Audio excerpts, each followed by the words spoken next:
Hey, what's up everybody? Emerald Gamer here with a Marvel vs. Capcom video for the first time in probably fucking about 4 months, I'd say. And for good reason, really.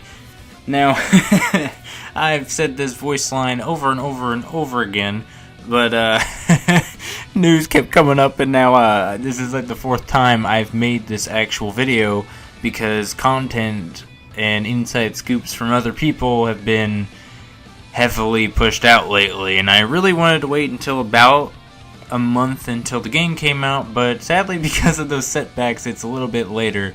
So I really kind of wanted to treat this video originally as like a coverage of everything, but I'm still gonna do that. It's just that all the shit from other people that's been just announced and talked about and all that, it's been beat to death. So I'm gonna treat this video as more or less of a last final push of first impressions before the game comes out, so that way I can then apply it to the game, which still comes out on the 19th of September, I believe, and then I'll make a review. I can't fucking speak anymore. Also, I cannot stress how many times I've done this voiceover, whatever you want to call it, I don't know. But fucking, I'm sorry, okay? I'm sick and tired of making this video over and over. Anyway, so, fuck it, we're just gonna do it live. Who cares? Now, I actually went ahead and made a list of things I wanted to talk about, because there's kind of a few things in terms of this game being, in a popularity sense, it's sort of like a lot of people in the fighting game community are like, yay, this game mechanically is great, or whatever.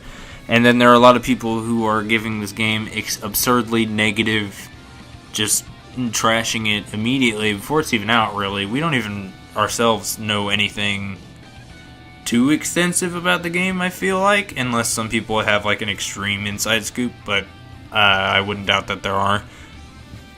But anyway, let's just dive right in, I suppose. And these are my personal opinions, not more or less of just everybody's, because I feel like there's like this gray like area in the middle where the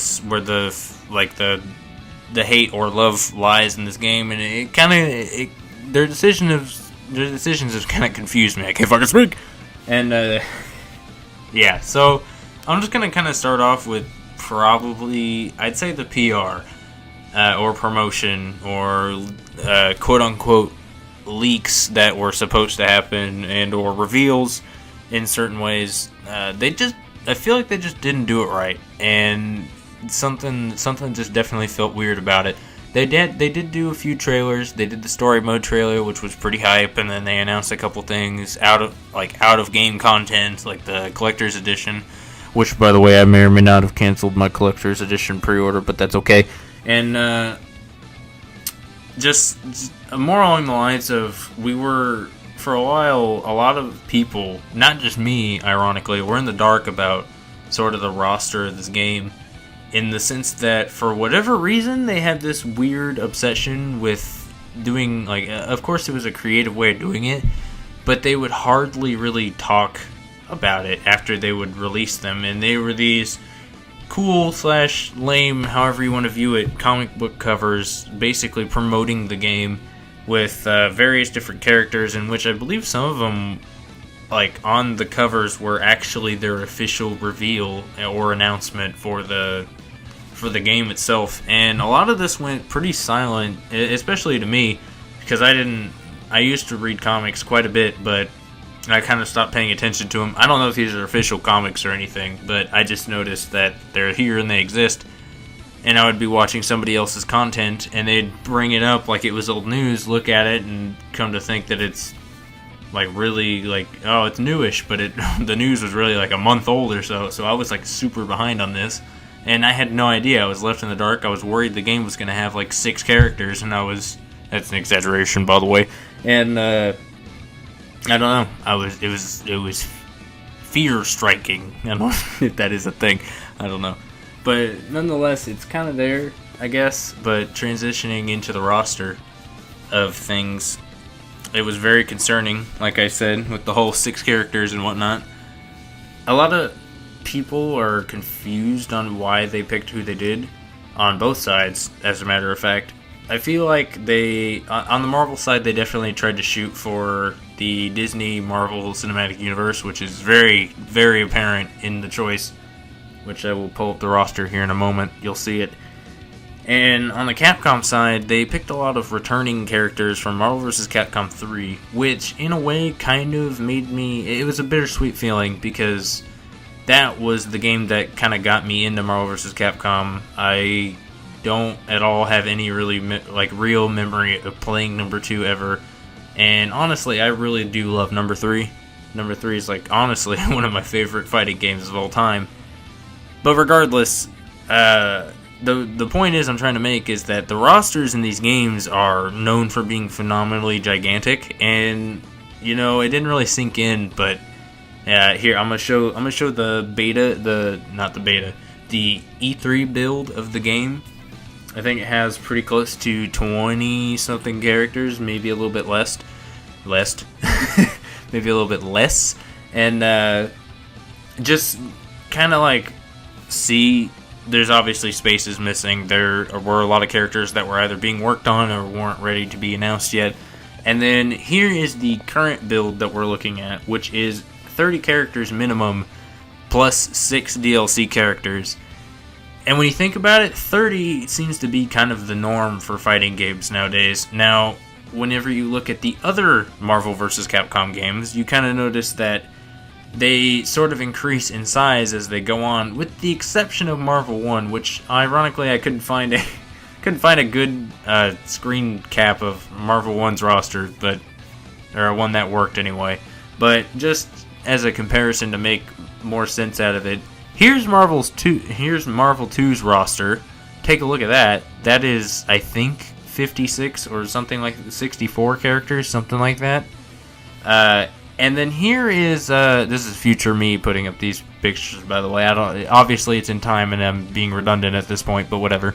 And here's Marvel 3's, which is 50 characters on the money, I think, including the DLCs. And it was honestly concerning, although whenever they had announced the game, they didn't talk much about the roster. And then all these leaks came in. I think there were several leaks that came in. A lot of them were debunked immediately, but there was one that was initially counted as a fake, and it's known as the zipped leak.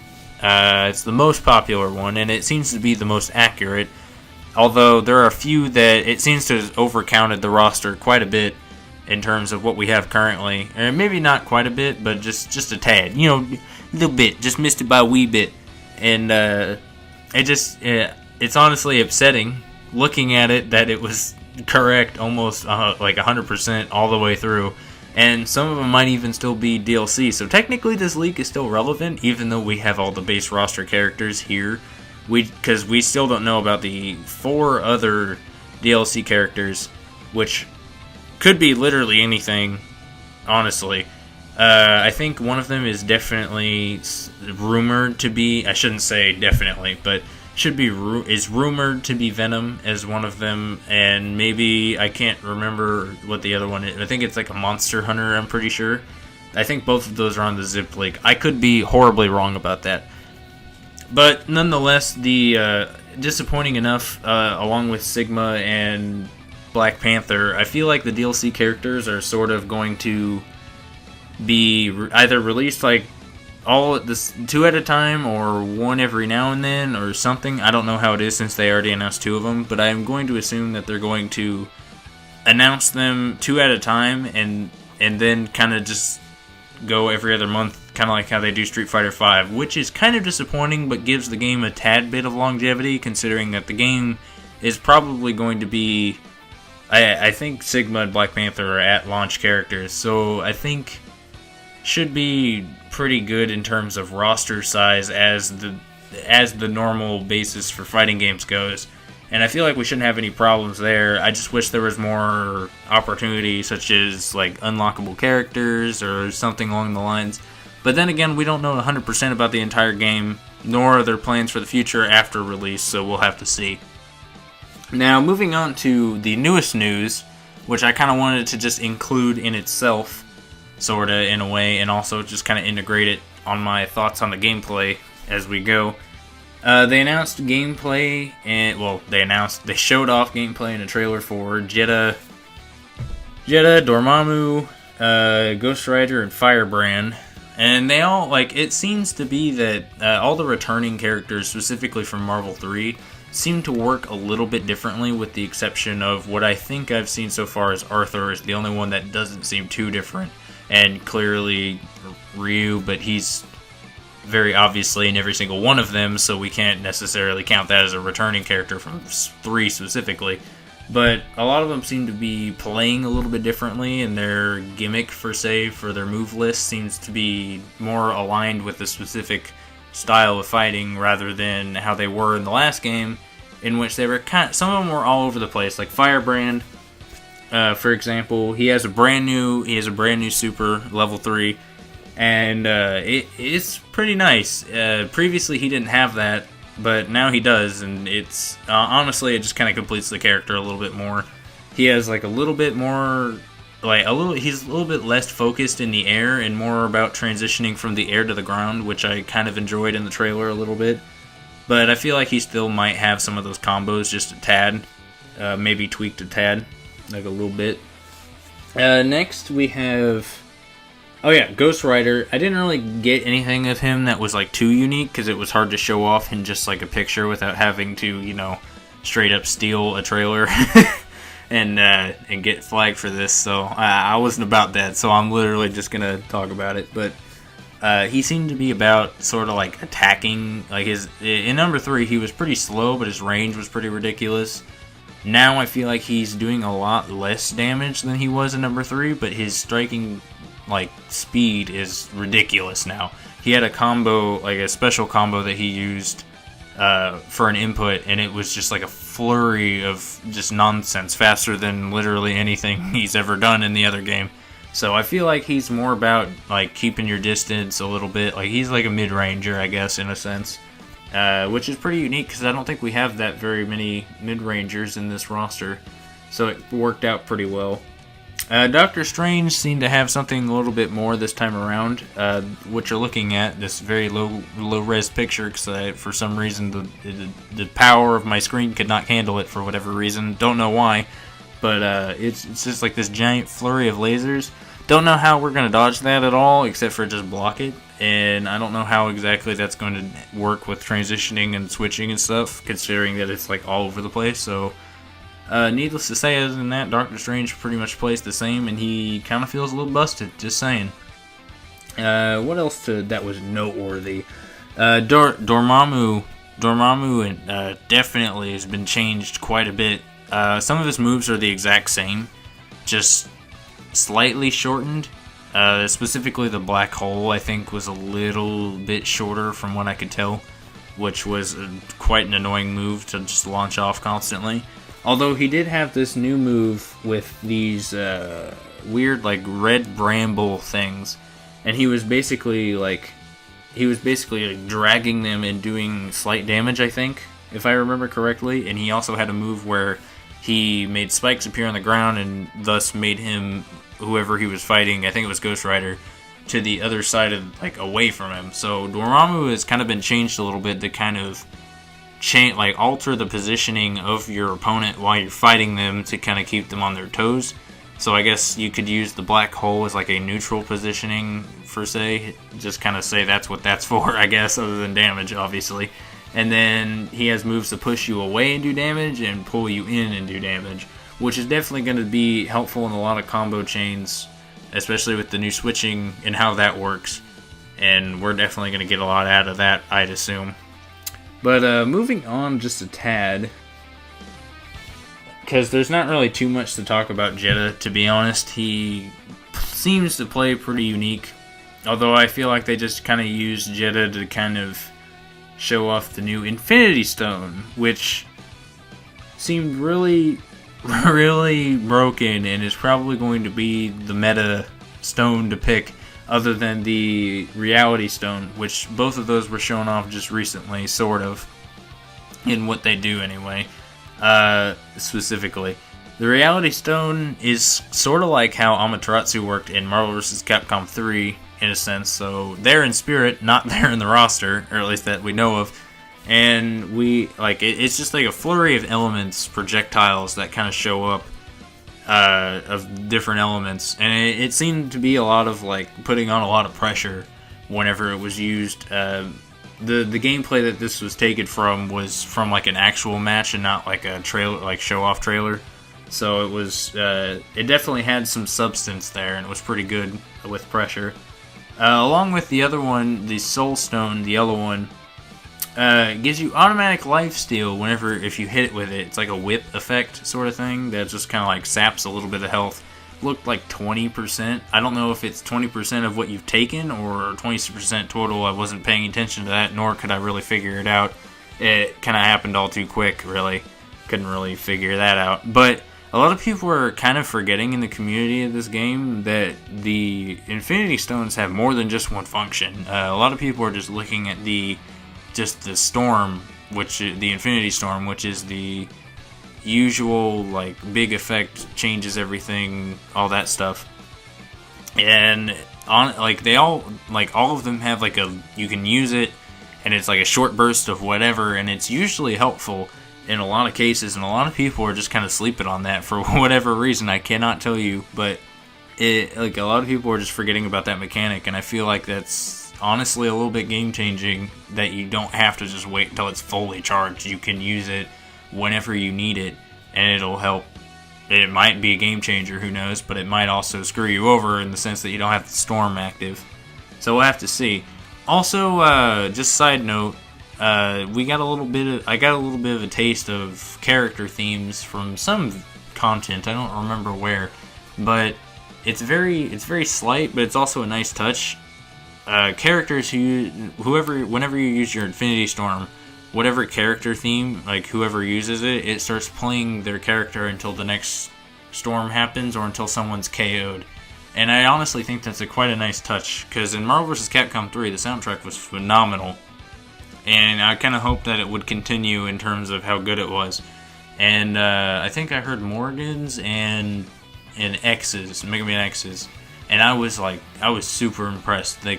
They sounded great and everything. Morgan sounded pretty much like Morgan, and how her theme sounds. But X, I think, played the intro stage music, I'm pretty sure, and it was honestly pretty impressive. So the soundtrack already, you can kind of tell where the quality lies, and I really hope a lot of the other ones are either fixed, because some of them I weren't too big of a fan. What am I saying? I couldn't even figure out what I was trying to say there. But some of them I wasn't too big of a fan of, but I have a feeling now they'll kind of fix it. And it'll honestly be a lot, much appreciated, to be honest. But other than that, that's all I got for you today. So, I think this is going to be the second to last Marvel vs. Capcom video that I actually do on this channel. In the sense of where it lies and whatnot, other than the review.